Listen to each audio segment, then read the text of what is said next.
we go. All Life Forms Memorial Service. And I'd like to start off with a survey. First, is everyone familiar with the Hanamatsu no Bon, the ping pong goldfish? Yes, okay, so I'm just curious. Raise your hand if you had zero, none, no goldfish. Oh, okay.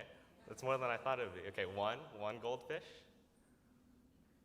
Okay, 2, 3, we're gonna keep going higher.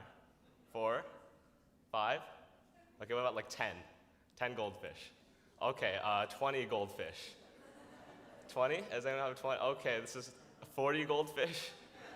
Okay, good. Please take care of your goldfish. Don't be like Dorothy from Finding Nemo. We are going to value the lives of our fish. Okay. Oh, this is for the goldfish. So this is actually a magazine cover from the New York Times from 2013. It was something on the microbiome. Don't worry, we're not going to go too much into the science of it. But usually when people see this cover, they have two different reactions. One is, what a cute baby, what a cute dog. And then other people who think, get that baby away from the dog, it's going to get it sick because it's licking it right in the face. And something really cool about this magazine in particular, we talked about this in a microbiology class, is there is an association, a possible association between having pets and living on a farm with increased health and decreased rates of asthma. But the thing is, the research on that is still here and there because, again, there's a lot of external factors. It could just be if you're living on a farm, you might just be more active. Depending on the breed of pet, that could also, oh, sorry, I turned my metronome on. Let me turn that off real quick. But it's just an excuse to show you an interesting dog picture so I could segue into the next part on my dog. So this is Shizuka. Does everyone know what that might mean, Shizuka? Yes, it means quiet. And her name was quiet because, well, she was very quiet. The first few days that my parents got her was from a rescue, and she made not a peep, not a single peep for a few days. And we think it's because before we got her, again, she was a rescue, so she was a bit older when we first got her. She was possibly mistreated, so she was very, very shy and very hesitant. For example, when we first got her, and I wasn't alive yet, so I say we, but it's my parents. Shizuka refused to go in the kitchen, and she would escape from her leash, and she was terrified by the sounds of plastic bags, just the sound of it, and she would get very skittish. So again, we don't know exactly what happened beforehand, but she was a very nervous dog, and a very quiet dog. But Shizuka was also very, very smart. She knew exactly how to shake out of her leash, and my parents, they tried multiple types of leashes. You know, some have a plunger, some have like a latch, and somehow Shizuka was smart enough, she'd shake just the right way, and like a few seconds, it'd be off and she'd bolt. So they tried a leash after leash after leash, and then eventually they tried, how about we get a harness? And the harness you couldn't shake out of, but it was made of nylon.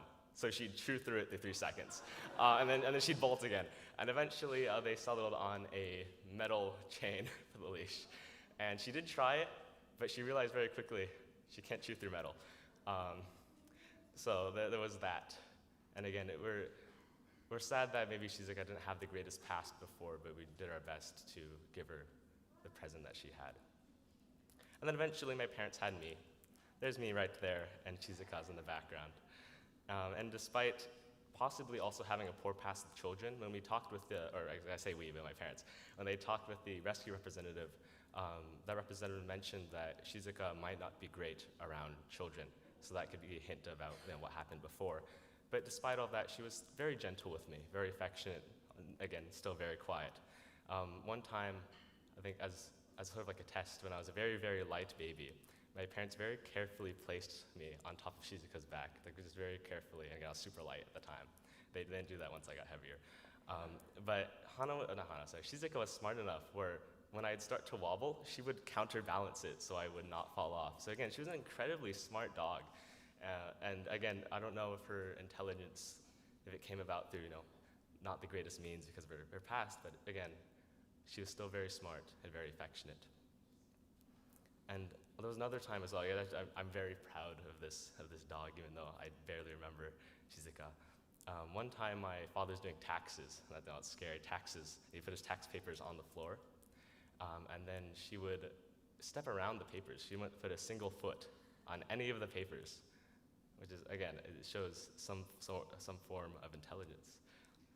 And this very last one is absolutely amazing. So as, again, another test, my father decided to go to Shizuka and as a panic tone, like, where's Terry, where's Terry? That's the name of my mother. And somehow Shizuka recognized the urgency, recognized the name, and she guided my father to where my mother was in the house. So that was, again, absolutely stunning. So the end of Shizuka's life sort of overlapped with the beginning of my life. And the same can be said with my grandfather, as my Oji-chan. When he passed away pretty close to when I was born, it was only a few years where I got to know him. And I can't really remember much about either, but I know that they did love me, and I know that when I think about them sometimes, I do feel a little bit sad that I didn't get to spend much time with them. But because I feel sad, I know that I could still feel that strength of their love, that they cared for me, and even as a tiny child, I was able to, absorb that and understand that. So again, the sadness is sad, but it's also there's a good part in that. And 20 years later, I still feel that love. And I'm going to make that clear, I'm 20. Some people think I'm in high school. I'm not in high school anymore. I'm not 21 either, so I'm in that limbo. Someone described this more as limbo between legal adulthood and fun adulthood. But I don't plan on drinking or gambling, so I just will be a boring adult. Oh, this is another photo of me with Shizuka. As you can see, I was playing with the food. Okay, and then quite a bit later, we had another dog named Hana. Does everyone know what Hana stands for? Or, flower, or? Nose. Yeah, she was very nosy, as you can tell from this photo. And so Shizuka, she really exemplified the intelligence and cunning of a stereotypical Shiba Inu. And then we have Hana here, who is trying to figure out what this thing in the mirror is, or a window. That is herself, that is her reflection. So Hana's story is also a bit sad because she was a rescue dog. And we got her towards I'll just show a bunch of these little nice photos. The photos don't really relate too much to what I'm saying, but you can enjoy the photos. Towards the end of my primary school years, we got Hana. And according to the rescue representative again, she used to be a breeding dog. So as a breeding dog, whoever had her before would keep her in like a very small kennel. So she basically lived her entire life in like a small box. So when she first toured our house, my father went upstairs for whatever reason to grab something. And Hana looked up the stairs and was absolutely confused and started whining because she could not understand the concept of stairs. And that went on for a little while. But one time I came home from school and I saw she was up on the stairs. She learned, again, despite not having any experience with stairs before. And eventually she got back down. So that was great. And this was before we put a gate in front of the stairs because eventually she would do things upstairs and like, okay, settle down. And then she was mainly downstairs. Okay. There we go. Here's Hana side-eyeing me. And Hana was very, very dear to me because I'm an only child, and I've always really wanted a sibling, but I don't have any siblings. So Hana was the closest I could get to a pseudo-sibling, and especially with Hana learning so much, being a bit naive, it felt like that as well. So she was with me throughout elementary school and middle school and high school, and we learned together. As I learned about the powerhouse of the cell, Hana learned about how fun it was to chew up my toys, and then I learned how to hide them. And my daily routine, always included Hana.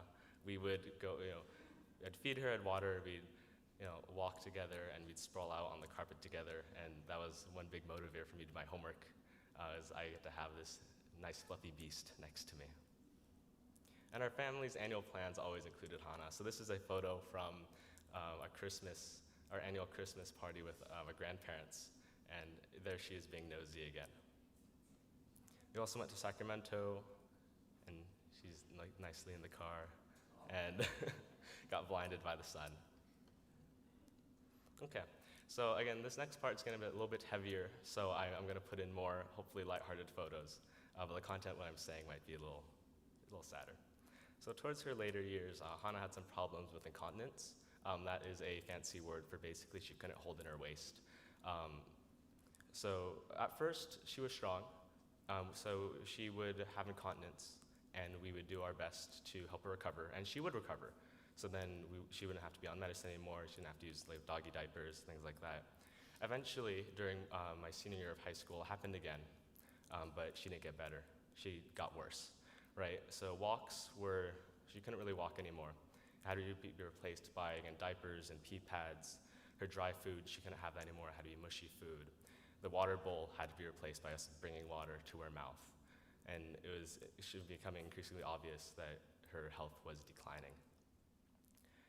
And I always thought that, again, this dog has been with me throughout basically my entire schooling career at that point. I thought that Hana would be there from when I graduated, that milestone. But it wasn't even halfway. I think maybe it was halfway through, senior year.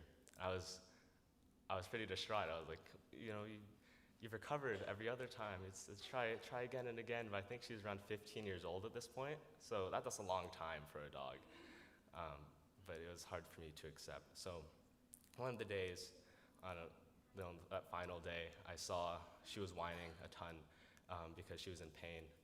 And we scheduled a vet appointment for about a couple days later because we were going to see if she had checked out, but it was so obvious that she was in a ton of suffering, a ton of pain. And I was the one who ultimately made the call that we should put her down. We should put her to sleep so she wouldn't have to suffer anymore. And I don't know, that weighs heavy on me a little bit because, again, it feels like I was the one ultimately made that call. So Hana wouldn't be here anymore. But hopefully that was, for the best. Okay, I won't go into detail. I tried, I was going to describe more about it, but I was talking about it with other people. I couldn't keep going. I had to keep stopping, so I will move on. So it was a Friday that happened, and that weekend we had our Boy Scout beach camp. That is one of our most fun events. It's the most highly attended events, and there's the Boy Scout troop there, there's a Girl Scout troop there, the parents get to join in, the siblings get to join in, and the pets, they get to join in as well. They're all welcome. But Hana couldn't go anymore, and I couldn't bring myself to go either, because I don't think I probably would have dampened the mood a little bit. So yeah, I couldn't end up going. And then a couple days later, on that Sunday, I got pretty sick. I got very sick for about 2 weeks. In hindsight, I don't think I was actually infected by anything. It could have been psychosymptomatic, which means like I'm emotionally thinking myself into a state of illness because I was coughing, I was cold, I felt weak, but my temperature was normal. There was no other signs. There's not COVID. We did tests, but for whatever reason, I was incredibly sick, or I felt incredibly sick, and it was hard to get out of bed. And again, that was 2 weeks, high school year, in the middle of November, which means the seniors over there, that's the middle of college apps. So the middle of college apps when I should be preparing to, write all my essays, prepare everything for college, I was stuck in bed and very sad. Okay. So for me, it sort of felt like when Hana passed away, my life stopped in its tracks because she was such an important part throughout my entire life. Eventually, though, I said it was only 2 weeks. So I did recover. I'm saying in front of you right now. And I found this little YouTube channel about a Japanese home cook. And the thing about this particular YouTube channel is it has his cats. I didn't know if it was okay to show it, so that's why I don't have a video up there. But he has these cats that he always consults with beforehand. They would sniff his ingredients. And he's like, yes, these are good ingredients. And then he'd go on to make the rest of his meal. And that really helped me out because I would need to do a ton of work, right? I missed 2 weeks of high school assignments, quizzes, tests, and I was taking dual enrollment for college, so I was missing all those assignments as well, all the lectures for that. And I used, like in those YouTube videos, sort of like a comfort mechanism, like a very intense Pomodoro method where I would work for maybe 5-6 hours, watch one video, which is like 5 to 10 minutes long, and then work for another many hours. So I actually, I caught up on all of my 2 weeks of work in like 2 to 3 days. But I was very burnt out, and then I had to work on college apps. And that was very difficult because I had to write things when I wasn't in the greatest emotional state, and I think that really impacted the quality of my essay writing, right? Because I think at the time, I treated it mostly more as journaling rather than like college essays, right? Because some of the prompts, it's like self-reflection, right? And you can approach that as journaling, but that's not really how you should approach necessarily a college essay sometimes. Fortunately, I got into the school I wanted to, but probably because of like other things helped supplement that. But I think my essays were pretty weak from a admission standpoint. So I do want to mention this a little bit, especially for the high schoolers here. So good news, my high school grades at the end of the year, they recovered 2 straight A's, so that was great. But my dual enrollment college grades, they suffered a little bit. I'm curious, let's see if we can guess what I got. First, we're gonna go from highest to lowest. A plus, no, that makes sense. An A, that also makes sense, not an A. A minus, okay, a B, I see one person raise their hand. A C, a D, what about an E? I don't know why they skipped E. What about F? You're right. You're absolutely right. I completely failed. That was among all of my straight A's, all of my efforts to keep my grade up, my GPA up. That was the only complete and utter fail I've ever received. And even though, again, I did get that F, my GPA dropped from like a 4.0 to like a 3.7 in a single class. And although it seems like, yes, I didn't do too well in that class. I was going through a lot at the time. I was distraught. But it doesn't take away from the rest of my achievements, right? That single F, even though it could feel very strong at the time, according to my GPA, it's a huge impact. Really though, there's so many things else in my life, so many other things I can enjoy, other things I can be proud of. That single F isn't going to be the end of the world. And again, I still got into the college I wanted. So again, for those of you who are going to go into high school soon or eventually, or those of you who are currently in high school, I got an F. I completely failed. My GPA tanked, and I still got into college I wanted. Okay. And there was something else that happened too. It's a little bit more of like a social circle shift. When I went back to school after being sick for 2-ish weeks, my friend group noticed that I was gone, and they were just checking in that my health, I was doing okay. I was like, oh yeah, I felt sick. But really that was the extent of it. There was no real malintent, but there was also no real further caring. It was just like, are you sick? I'm like, oh, I'm not sick anymore, and that was sort of it. And I realized at that time I needed maybe a little bit more support than something like that. That was the friend group that inspired me really to take school seriously in middle school and then all the way through high school. They were the high achievers, the ones where you look on LinkedIn and you see they have really, really impressive things on their page. They're the ones who got like all the 5s on the APs. They won the national math competitions. They run their own nonprofit businesses. And then again, like they really did help push me to try as hard as I did. But at the time, college applications really clearly were their focus, and they could be dealing with their own stressors. And that's okay. And I was also hiding what I was feeling. But at the time, I needed a little bit more support. And even if they asked, I don't think I would have been honest anyway. So it's also on me. And then one day, I pulled another all-nighter because I was trying to, again, catch up on certain things. And I ended the school day ranting to someone I barely knew about a very tedious assignment. This friend it was a friend of a friend that I met like 2 days prior, and I was just ranting about this assignment, how like I had to list out like, I think it was like 50 different commonly prescribed drugs and I have to memorize them. That doesn't quite matter too much. But that person, even though I barely knew them, still let me rant, listened to what I had to say. And before that person biked home for the afternoon, she asked, "Are you doing okay?" And I was taken aback because no one, not my friends, not my teachers, no one asked that. Are you doing okay? And again, I didn't really know this person, so I just played it off. I was like, oh, I'm just sleep deprived. I'm sick. I got sick. I'm just focused on work. Again, I wasn't being honest with that friend or myself. But I finally felt seen. I finally felt heard. And I spent the rest of the year with that new friend group, and I really felt supported. The year became a lot more fun, a lot more memorable, a lot more worthwhile than I ever thought it could have after Hannah passed away. I thought I would be dreading the rest of high school, but I really had a ton of fun because of the people around me that I found myself with really supported me. And also a great thing about that is a lot of us go to UCI or somewhere nearby, so that's also a good plus. So Hannah's passing really hurt a lot. Shizuka's passing hurt a lot.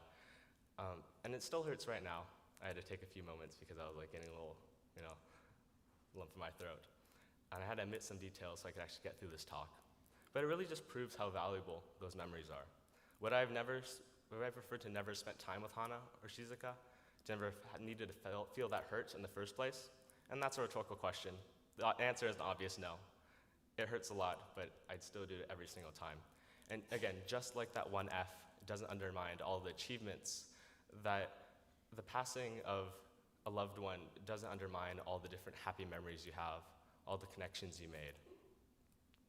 And also, if not for that sleep-deprived rant that is stemmed from the sickness, which stemmed from the passing of Hana, I may have not met that really amazingly supportive friend group, right? So there's still, that silver lining. And then something else, this is another unrelated photo, is I realized that Hana's quick progression, she was pretty healthy, and then she became very suddenly very sick. It made me realize something. In service and in Dharma school, we talk about impermanence, and nothing stays static. Our life and our surroundings, they will change, and with that, we will change too. But because we're conscious, we can choose what we do, we can influence how we change. And I realized that Hana wasn't the only one who was aging. It was myself, but it was also my grandparents. They're currently healthy, they're doing great. My obachan's, I think, 96 years, still very young, of course. But I realized that could change very suddenly, right? It could be a fall, it could be an illness, because when you get older, maybe your immune system might be a bit more compromised. It could be something else, it could be an accident. And I've always thought to myself, with any bad experience, like, what could I have done better with Hana? What could I have done differently to enjoy more time? What could I have done? But that's in the past, and I can't change that now. So then what can I do now? And if I regretted not spending more time with Hana, then why don't I try spending more time with the ones who are still here? So every day after school, I would call my obachan on the phone as they're just waiting around. It could be anywhere from maybe 5 minutes if she was busy to over an hour. And we'd just talk about everything and anything. We'd talk in English, we'd talk in Japanese, we'd talk about the weather, we'd talk about our food, our plans for the day, our plans for the week. And really, it was all just no real, there's no real goal for the talk. Still, talking with my obachan, if it made us feel more connected. It made her feel more connected too, because at the time she was living alone, and I don't know how that might feel, living slightly isolated. Okay, so I'm going to generalize this more beyond just my perspective. So, although both Shizuka and Hana, the smart one and the not so smart one, despite the pain of their passing, they really helped me appreciate life more and make more informed, deliberate choices of how I deal with the rest of the people in my life. And our pets in general, they do a lot more than we realize. They teach us, affection. This is just Hana not sitting on her bed for some reason, even though it's right there. It teaches us responsibility, and it teaches us how to live in the present moment. A lot of animals, they seem to be very present, and so you get to glean that off of them as well. And even though they've passed, they teach us that. Yes, that was beef jerky there. They teach us that the pain of loss, it demonstrates the happiness we felt was real and it was genuine. And we can choose to live deliberately, and we can make the most of our time together. And if you're just wondering where the clip art's from, it's from a website called Irastoya. It's a Japanese website. But that is the end of it. It'll show a few more photos because this helps me get through it. And then I used MS Paint to make sure that she was protected from COVID as well. All right, please join me in Gasho.